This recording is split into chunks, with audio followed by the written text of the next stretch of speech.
MIM ने लोकसभा चुनाव के लिए ऑफिशियली 3 उम्मीदवारों का जो है वो घोषणा कर दिया है और उन तीनों उम्मीदवारों के सामने कौन कौन उम्मीदवार खड़े होंगे, विपक्षी दल के कौन कौन नेता खड़े होंगे, क्या उनको हरा पाएंगे या नहीं पाएंगे, इन सब चीज़ों के बारे में इस वीडियो के अंदर बात करने वाले हैं।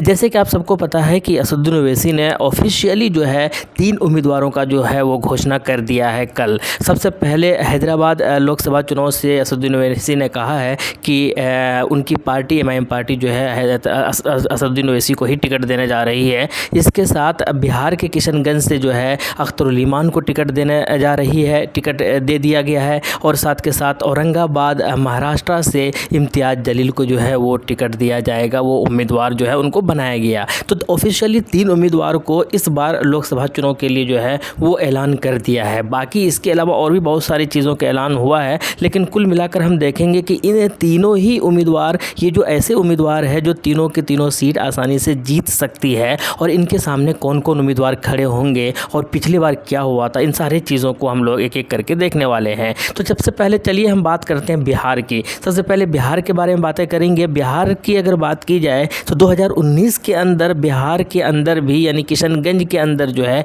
एमआईएम ने अपना उम्मीदवार उतारा था लोकसभा चुनाव के अंदर। सिर्फ एक सीट पर चुनाव लड़ा था और वो टिकट दिया गया था अख्तरुल ईमान को। और हुआ ये था कि जो जीत हुई थी इस लोकसभा सीट से वो कांग्रेस की पार्टी की डॉक्टर मोहम्मद जावेद की हुई थी। 3,67,017 वोट लेकर आए थे। दूसरे नंबर पर जदयू रहे थे सैयद महमूद अशरफ जी और 3,32,551 वोट लेकर आए थे। और तीसरे नंबर पर एएमएम के अख्तरुल ईमान रहे थे जो 2,95,029 वोट लेकर आए थे। अब मज़े की बात यह है कि तीनों के वोट जो है बहुत ज़्यादा थे और बहुत कम परसेंटेज जो है विन परसेंटेज या मार्जिन परसेंटेज की अगर बात की जाए तो बहुत कम की वजह से जो है हार मिली थी एमआईएम पार्टी के इस उम्मीदवार को। अब ये तो था 2019 की, लेकिन फ़िलहाल की अगर बात की जाए यानी कि 2024 की अगर बात की जाए तो एमआईएम पार्टी ने जो है अपना उम्मीदवार का घोषणा कर दिया है और विकिपीडिया पर भी अख्तरुल ईमान साहब का नाम जो है शो हो रहा है।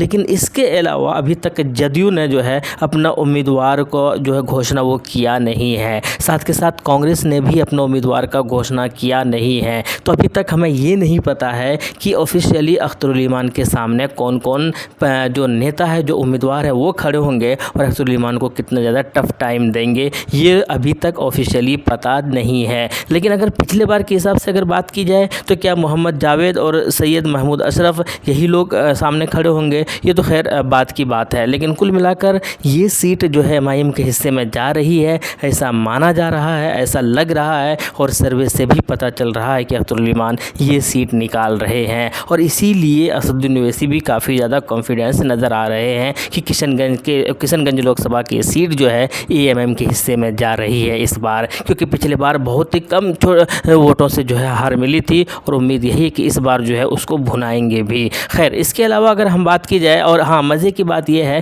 कि 2019 के अंदर अख्तरुल ईमान एमएलए भी नहीं थे, लेकिन इस बार अभी के चुनाव की अगर बात करें 2024 की अगर बात की जाए तो इस वक्त वो सिटिंग एमएलए भी है। भले ही दूसरी विधानसभा सीट पर है, लेकिन कुल मिलाकर है, इससे उनको ज़्यादा फ़ायदा भी मिलने की संभावना है। इसके अलावा हम बात करते हैं महाराष्ट्र की। महाराष्ट्र के अंदर 2019 के अंदर पहली बार लोकसभा चुनाव से औरंगाबाद से जो है एमआईएम ने अपना उम्मीदवार उतारा था और टिकट दिया था एक एमएलए जो कि इम्तियाज़ जलील साहब। और इम्तियाज़ जलील साहब पहली बार चुनाव मैदान के अंदर आए थे और ये ऐसी जगह से आए थे जहाँ से शायद जीतना इम्पॉसिबल सा लग रहा था 2019 के अंदर एएमएम पार्टी को, क्योंकि चंद्रकांत खैरे जो है ये एक दो बार नहीं पिछले कई बार से जो है रिकॉर्ड मतों से जीतते हुए आ रहे थे और ऐसा लग रहा था कि इम्तियाज़ जलील साहब इनके सामने फीके पड़ जाएंगे। ठीक वैसे ही अगर हम बात करें या समझाने की कोशिश करें तो असदुद्दीन ओवैसी के सामने अगर कोई कैंडिडेट खड़ा हो जाए और वो फिर ये समझे कि हम असदुद्दीन ओवैसी को हरा देंगे तो शायद लोग हंसेंगे उसके ऊपर, क्योंकि इतना ज़्यादा वोटों से वो जीतते हुए आ रहे हैं। ठीक वैसा ही कुछ सिचुएशन बना था इम्तियाज़ जलील साहब के सामने, क्योंकि जो उम्मीदवार थे उनके सामने चंद्रकांत खैरे वो बहुत ही दिग्गज नेता थे। उसके अलावा अगर बात की जाए तो इम्तियाज़ जलील साहब ने 3,89,042 वोट लाकर जो है जीत हासिल की और ये मुकाबला बहुत टक्कर का रहा था। बहुत कम विन मार्जिन जो है इनके हिस्से में रहे थे, 0.28% मार्जिन विन मार्जिन के साथ इनकी जीत हुई थी। चंद्रकांत खैरे 3,84,550 वोट लेकर आए थे और इसके बाद जो है बाकी उम्मीदवार कांग्रेस वगैरह के भी उम्मीदवार थे। लेकिन इस बार की अगर बात की जाए महाराष्ट्र के अंदर यानी औरंगाबाद के अंदर, तो औरंगाबाद का क्या हाल है? तो औरंगाबाद की अगर घोषणा की जाए दोस्तों, तो औरंगाबाद के अंदर अभी तक सिर्फ़ और सिर्फ यानी कि लोकसभा चुनाव का जो उम्मीदवार है, सिर्फ़ और सिर्फ सैयद इम्तियाज़ जलील साहब का नाम शो हो रहा है विकिपीडिया पर अगर देखा जाए। यानी इससे साफ पता चलता है कि शिवसेना ने या बाकी दूसरी पार्टी ने अभी तक उम्मीदवार का घोषणा नहीं किया है।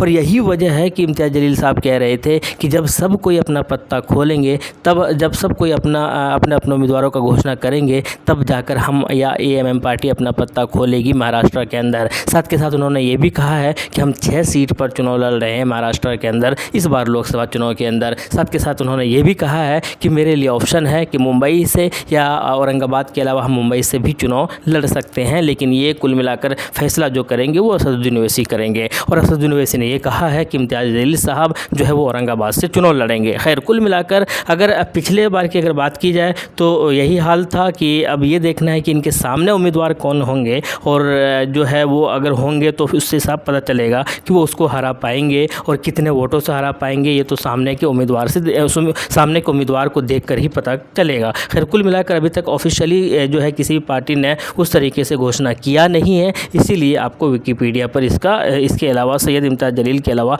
किसी और को नज़र आएगा नहीं। लेकिन हम बात करेंगे कि इम्तियाज़ जलील साहब इस बार जो है वो जीत सकते हैं। शायद पिछले बार बहुत आसानी से तो नहीं जीत हासिल हुई थी, लेकिन इस बार पिछले बार से ज़्यादा आसानी से इस बार चुनाव में जीत हासिल कर सकते हैं। इसके अलावा तीसरे जो उम्मीदवार का घोषणा किया है एमआईएम ने, वो है असदुद्दीन ओवैसी। असदुद्दीन ओवैसी की अगर बात की जाए तो इनका जो हिस्ट्री है वो तो खैर कोई भी तारुफ का मोहताज नहीं है, क्योंकि ये पिछले कई बार से जो है वो चुनाव जीतते हुए आ रहे हैं और इस बार रिकॉर्ड मतों से जो है पाँचवीं बार जो है चुनाव जीत कर संसद पहुंचने की कोशिश में कि जो है पूरी कोशिश भी करेंगे। अगर हम बात करें वहाँ के उम्मीदवार के 2024 के अंदर असदुद्दीन ओवैसी के सामने कौन कौन उम्मीदवार होंगे, तो अभी तक बीजेपी ने जो है वो घोषणा कर दिया है और बीजेपी ने जो है माधवी लता को जो है टिकट दिया है, जो एक सोशल वर्कर है और वो दावा कर रही है कि हम असदुद्दीन ओवैसी को हरा देंगे, क्योंकि असदुद्दीन ओवैसी ने हैदराबाद लोकसभा के अंदर कुछ खास काम किया नहीं है। तो अब ये देखना होगा कि ये दावा कितना हद तक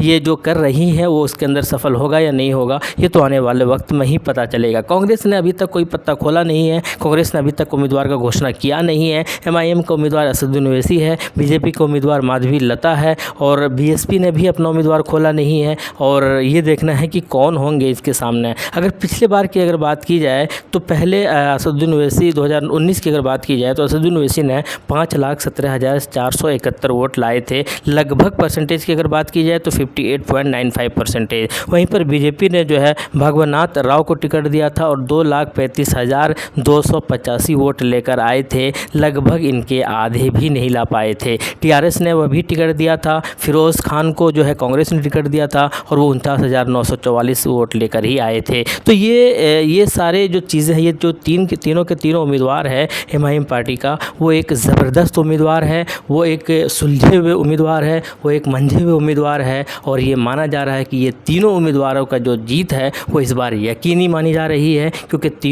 तीनों में से 2 का तो सिटिंग एमपी है और तीसरा जो किशनगंज से है वो इस बार शायद जीत सकते हैं। तो खैर कुल मिलाकर एमआईएम के लिए बहुत बड़ी जो है उपलब्धि होगी अगर तीनों के तीनों उम्मीदवार जीतकर संसद पहुंचते हैं। इसके अलावा और भी कई सारे उम्मीदवार खड़े होंगे, कई सारे अभी तक हालांकि ऑफिशियली घोषणा नहीं हुआ है। जब घोषणा होगा हम आप तक ज़रूर पहुंचाएंगे। आपकी क्या राय है, क्या ये तीनों के तीनों उम्मीदवार जीतकर संसद पहुंचने में सफल होंगे, क्या इनको या कोई कड़ा मुकाबला जो है फेस करना पड़ेगा? ये आप कमेंट्स बॉक्स में ज़रूर बताइएगा। शुक्रिया, जय हिंद, लव यू।